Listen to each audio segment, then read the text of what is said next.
За хоёр давхар маань дээр 3 өрөвтэй. За. Ер нь хоёр ийм болконтой онцлог өрөө байгаа. За. Оо сайхан томцохтой. Тэгээд урсаага хардаг болконтой.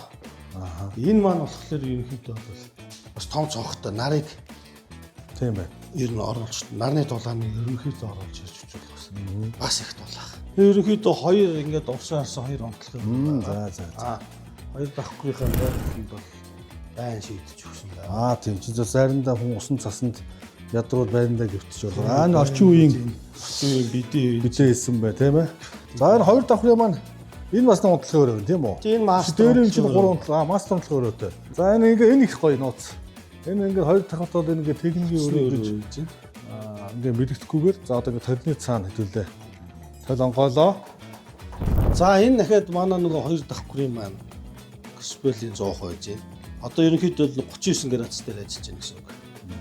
За энэ бол 40 гэж тоо гарч энэ бол 40 градусаар захиалсан. Дээдлэн 40 градус. Энэ тогооны чадал нь бол өөрөө 85 градус байхгүй юу? Одоо тэгж 85 дээр ажиллах шаардлага байхгүй. Дулаан. Тий. Яг бол одоо миний хараа штэ. Энэ тоог өнөөдөр хоёр тохорыг унтраах хэрэгтэй байна. Аюу хөгч юм байна. Улаахан байна тий. За ингээд за даралт чинь бол 1.1-тэй тосоолоо жоох нэмгээр харагдаж байна. Одоо бол яг одоо бол 1 км ажиллаж байна. Гэтэл энэ тоогооны чинь хүчин чадал 8 кВт-тэй. Тий. Доотлын тоогооч нь бол 4.8-аар ажиллаж ирсэн шүү дээ.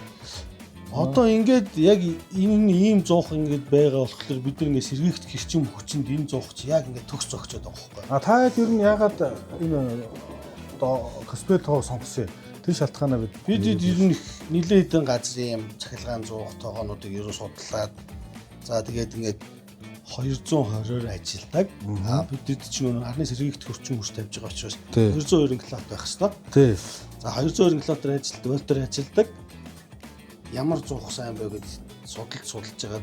Тэгээд Каспиалийн зуухыг аваад бид хэрэгжилж үзсэн. Энэ маань болохоор 8 киловаттаар ажиллана гэдэг.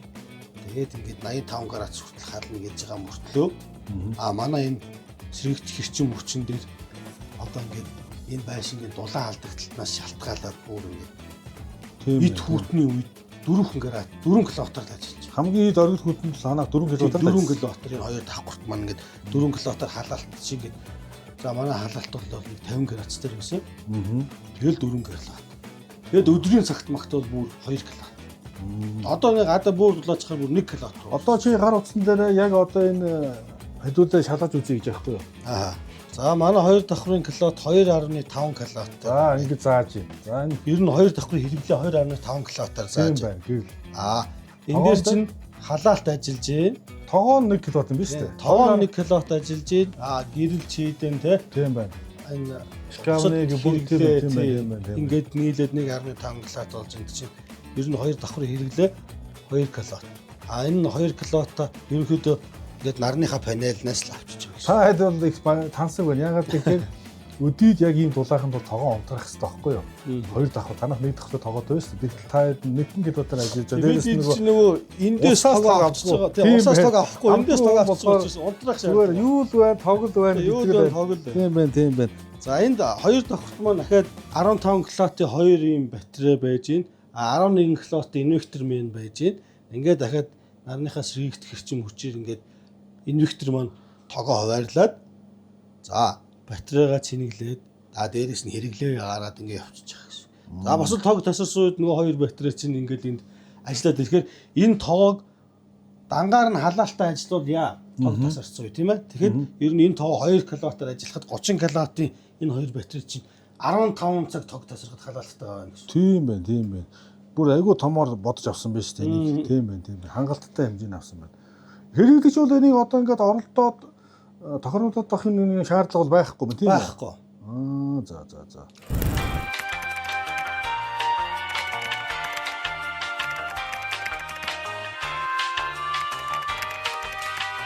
За хэдүүлээ ингээд байшингийнхаа гадна талд гараад ирсэн байна. За хамгийн одоо их зай талбай эзэлж байгаа нарны панелаа яаж шийдсэн талаар хэдүүлээ ярилцсан. Энэ нь хичнээн нарны панел тавьсан байна. Энийг одоо ямар үнэртгөөр авав одоо тэгээд энэ бол нэлээд их зай эзэлсэн байна шүү дээ. Энэ чинь одоо миний харж байгаагаар бол мэдээж доотлын хэсгийн панел нь бол доод давхраа тийм ээ. Дээдлэн дээд давхраагаа халааж явах зөв. За тэгээд надад тайлбарлаад энийг мэдхгүй сонирхож байгаа хэрэглэгч маш олон байгаа. Тэгээ одоо халаалтай X ингээд манай Монгол улс чинь бол асар үүдэн өргөн нутагтай гадаас Тийм, ер нь тогны бид хамааралтай улс учраас тийм ээ. судалгаа хийгээд явж хат ер нь айлууд ингээд за 11 киловаттын ингээд одоо 1.1 киловатт маань одоо ингээд нэг ийм самбар 1.1 киловаттын самбар болчихж штэ. За. Нөгөө 11 маань ингээд хойтлолт нь болоо явчих чинь ингээд нэг давхартаа 11 киловаттаар ингээд орчиж ийн гэсэн. Тэгэнгүүт айлууд маань ерөнхийдөө бол ингээд байшингийнхаа метр квадратаас хамаарат халаалт ямар зуух тогоо тавьсаас хамаарат ер нь энэ сэргийгдэх эрчим хүчин дээр халаалтаа тавьсан айл ер нь байхгүй. За. Бид нар болохоор ингээд яагаад хоёр хуваацсан юм бэ гэхээр халаалтаас ч гэсэн бас сэргийгдэх эрчим хүчин дээр оруулах гэдэг. Тэгээд ингээд судалж үзэж байгаа танаа энэ коспелийн зуух боломж юм байна. Тэгэнгүүт 11 киловатт дээр энэ зуухаа хэрэглээтийг нийлүүлэхээр за нэг давхар хэрэглээ маань ерөнхийдөө нэг 11 киловатт дээр байхад болох юм байна гэдэг үгнээс ингээд давхараар нь салгаад 11 киловатт. 11 киловатт шиг хэдэн панел тавьсан юм энд одоо? Манайх ер нь юм байна. 11 киловатт 20 панел байх хэрэгтэй байна. За. Тэгээ манайх ер нь 11 киловатт 18 панел тавьсан байна. За. 18 бол хангалттай. 18 бол болж байна. Тий. 18 панел гэл явчихж байна гэсэн. Энэ панел маань одоо шинэ нэг 11 киловаттын панел нь ойролцоогоор хэдэн төгрөг байх вэ? За энэ болохоор одоо ерөнхийдөө юу штэ. Нэг инвектортэй 2 батарейтай 18 шиг толтойгоо ойролцоогоор нэг ойролцоогоор нэг бидэд бол Монголоос аваагүй өөрсдөө урдаас явж судалж авсан болохоор нэг 15 сая орчим. 15 саяд ерөнхийдөө бол одоо түрүү чи миний нэг асуулт асуугаад байсан шүү дээ. За нэг 90 м квадрат байх юм бол 90 м. 15 16 сая Монголд ирэх зардалтайгаа 16 сая худалдаад аваад тавьчих юм бол гэхдээ энийг бол суурьлуулалт өмөрдүүлэлт бол ороогүй тийм ээ. Материалын үнэс үстэй. Нарны панел чинь, инвектор чинь, батарей чинь орсон юм тийм үү? Та нар бол хийсэн одоо суур мөр энэ юуг бол мэдээж цаад худалдаж байгаа байгууллагуудаас асууж байгаа яг нормжууд асуугаад ингээд суурийг сутгаад тэгээд ингээд юм өөрсдөө ер нь огсорсон. За. Дараагийнх нь асуудал болохоор энэ чинь ер нь бол зай талбай айгүй их хийцэлдэг. Зөв. Энэ хэмжээнээс шалтгаалаад энэ чинь нэг юм нарны толно болохоор ер нь 2 м 1 м юм уу да. Тийм ер нь 2-20 м харавтай ийм панел чинь 600 ватт гардаг юм гэлээ. За. Энийг бол ингээд бас нэг цасмаас ороод ингээд цэвэрлээд цас орвол цасаа цэвэрлээд бүр зарим бичлэгэн дээр харж байгаа энийг бүр чигтэй цэвэрлэгээр угааж цэвэрлэх юм байлаа. Тий. Одоо ер нь бид нар бас нэг юм судлаад байгаа нь энэ дээр нэг юм жижиг рофт байгаа. За. Тэр маань өөр ингээд бид нар чинь гүний хутагтай. Тий. Осоо холболоо өөрөө цэвэрлээл явчих. За.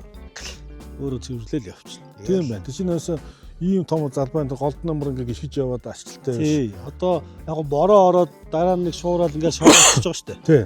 Тэгээд тэрнийхэн дараа нь бол ингээд нэг усаар цэвэрлсэн байхад бол ер нь бол цэвэрлээл цасаа цэвэрлээл байх юм бол нарнаас авж байгаа нөгөө эрчим хүч тог гаргаж байгаа маань бүр илүү киловатт оруулж ирж байна гэсэн үг. Миний хараад бол энийг жоохон өндөр хийгээд зуны уйлралд бол энийхээ доор машина нэг халуун наранд машина тавих машина тавьчих болох юм байна. Нэг талд нь бол гоё сарв сүйдрвч хийгээд болохоор ингээд завхар ингээд нэг айлууд чинь гадна юу хийдэг штэ. Тих шаардлагагүйгээр бол ингээ хийчих юм бол бүр боломжтой харагдаж шүү.